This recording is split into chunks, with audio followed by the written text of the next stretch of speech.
मंगरू की दादी आंगन में खाट पर पड़ी रहती हैं। किसी का हृदय पसीजा तो खाना खाने के वास्ते बुलाते हैं, वरना दादी खुद खाना खाने के वक्त थाली लेकर चली आती हैं। वह भी एक बार सुबह और रात को मिलता है। दादी के 4 बेटा और 2 बेटी हैं।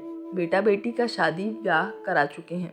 1 दर्जन से अधिक पोता पोती हैं, पर मंगरू और सोनिया के अलावा दादी की चिंता किसी को नहीं है। मंगरू मझला बेटा का एक जो शहर में काम करता है। वह जब भी आता है दादी के लिए कुछ ना कुछ लेकर ही आता है।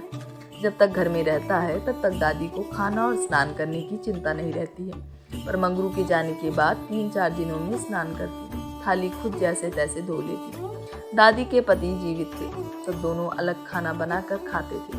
उनके निधन के बाद भी अलग ही खाना बनाकर खाती थी। राशन और कपड़ा लत्ता के वास्ते दूसरे किसानों के खेत में मजदूरी करने जाती थी, पर 2 वर्ष पूर्व बहुत बीमार हुई थी, मरते मरते बची है। वह भी दादी मजदूरी करके 10-12 हज़ार रुपये इकट्ठा की थी। जिस पैसा से इलाज कराया गया था वह मरना निश्चित था। सबसे बड़ा बेटा को छोड़कर बाकी तीनों बेटा की और 2-2 माह करके खाती है। उसके बाद से महीना 15 दिन में बीमार पड़ जाती है। पति का निधन हुआ, 15 वर्ष गुजर गया, किंतु आज तक दादी को विधवा पेंशन नहीं मिला, न वृद्धा पेंशन है। जब दादी भूख से तड़पती हैं तब ईश्वर को कोसती हुई विनती करती हैं, हे भगवान, मुझे आपके पास बुला लीजिए। मेरे जीवन में और कितना कष्ट लिखा है। हे प्रभु, मैं आपको हाथ जोड़कर विनती करती हूँ, मुझे अपनी शरण में ले लें। कभी कभी अपने पति देव को भी कोसती हैं, आप अकेले मुझे इस नरक में छोड़कर चले गए हैं, मुझे भी अपने साथ ही लेकर क्यों नहीं गए। मैं और जीना नहीं चाहती हूँ, मुझे भी आपके पास बुला लीजिए। बोलती रोने लगती। दादी की दोनों बेटी अपने काम के सिलसिले पर आती। बड़ी बेटी समोसा और छोटी बेटी जलेबी अपनी माँ के लिए अलग से ला दी है। आज पहली बार है जो दादी के वास्ते दोनों बेटी अलग से खाना लाई हैं। शायद आज सुबह सूरज पूरब की जगह पश्चिम से उगा होगा। जब दोनों बहन पहुंची तब आंगन में बैठी दादी पेट को मल रही थी।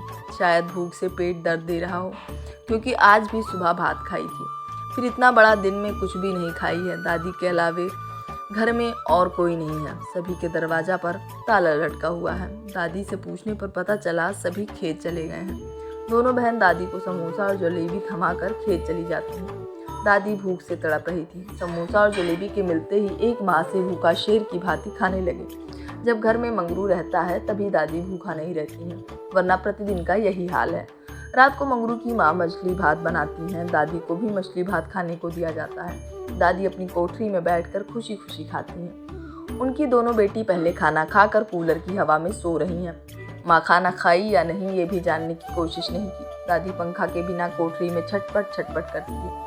कभी आंगन में निकल कर बैठती, मच्छर काटने पर अंदर चली जाती, खाट में लेटकर साड़ी की आंचल फैलाती। इस तरह आधी रात गुजर गई। 2 बजे के आसपास पहले उल्टी हुआ, फिर 2-3 मिनट के बाद दस्त होने लगा। सभी को नाम पुकार पुकार कर बारी बारी से बुलाती रही, लेकिन कोई बाहर नहीं निकला।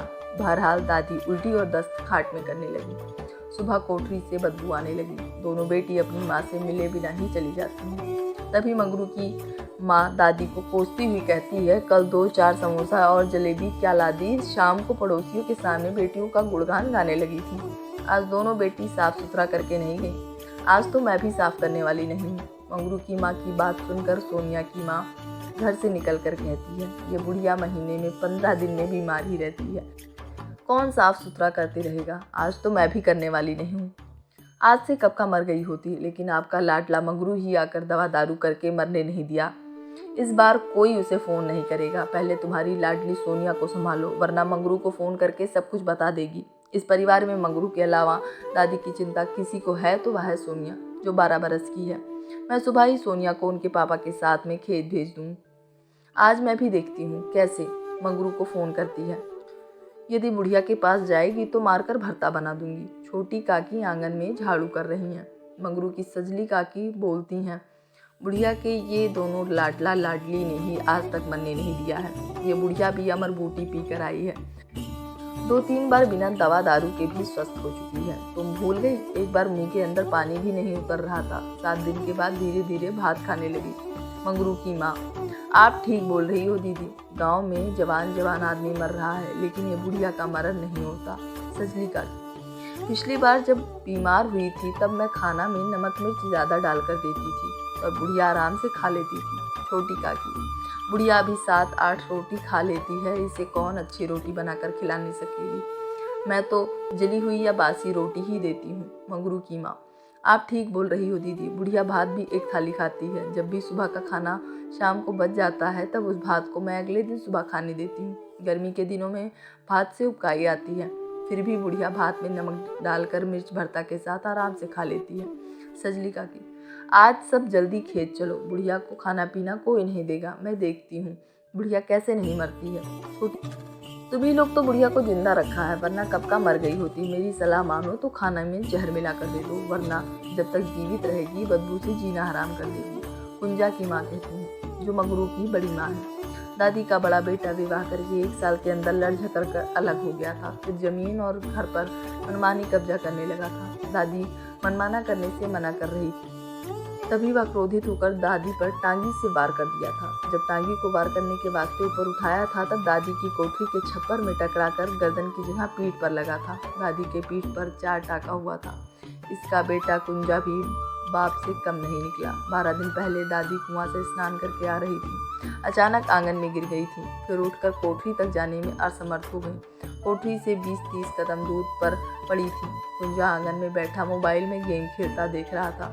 वैशाख का महीना था, सूरज सिर पर था। दादी पसीने से लथपथ हो चुकी थी। कुंजा को अपनी कोठरी तक पकड़कर पहुंचा देने के वास्ते बार बार पुकार रही थी। कुंजा क्रोधित होकर उठा और दादी को घसीटता हुआ कोठरी के अंदर घुसा दिया। दादी के शरीर से यहाँ वहाँ खून रिस रहा था। कोहनी और पीठ का घाव अब तक ठीक नहीं हुआ है। बड़ा बेटा, पतोहू और नाती तो दादी को जीवित रहते ही मरा हुआ मान चुके हैं, किंतु आज तीनों बेटा पतोह भी खाना खाकर खेत चले जाते हैं। पर पतोहू तो पराया होते हैं, लेकिन खून के रिश्तों ने भी नहीं पूछा। दोपहर के बाद बदबू असहनीय होने लगी। छोटा काका का कमरा दादी की कोठरी से सटा हुआ है। छोटी काकी को बदबू से उकाई आने लगी। वह 100 गालियां देती हैं, फिर मुंह में कपड़ा बांध ली और खाट में अंतिम सांस गिन रही थी। दादी के शरीर पर 8-10 बाल्टी पानी डाल देती हैं। दादी गीला कपड़ा की वजह से थर-थर कांपने लगी, पर किसी ने ना कपड़ा बदला ना दवा दारू की व्यवस्था ही की। रात के 8 बजे के आसपास जब बदबू से सोना कठिन होने लगा तब कुंजा बोरिंग को स्टार्ट करके पाइप से दादी के शरीर पर 10 मिनट तक पानी डालता रहा। मंगरू को रात के करीब 10 बजे को सभी के सो जाने के बाद दादी की लाडली सोनिया चुपके से पापा के मोबाइल से मैसेज की, भैया दादी की तबीयत बहुत ख़राब है, तुम सुबह घर आ जाओ। मुझे दिन भर मोबाइल छूने नहीं दिया है और दादी के पास भी जाने से रोक रखा है। दादी से सुबह से कुछ मंगरू शहर से भोर की पहली गाड़ी पकड़कर सुबह 8 बजे घर पहुंच जाता है। दादू की कोठरी से बदबू आ रही है। जब पास गया तो देखा दादी का शरीर काट हो चुका है, मक्खी भनभना रही है। मंगरू रोने लगा। तब धीरे धीरे सब पास आकर रोने का अभिनय करने लगते हैं।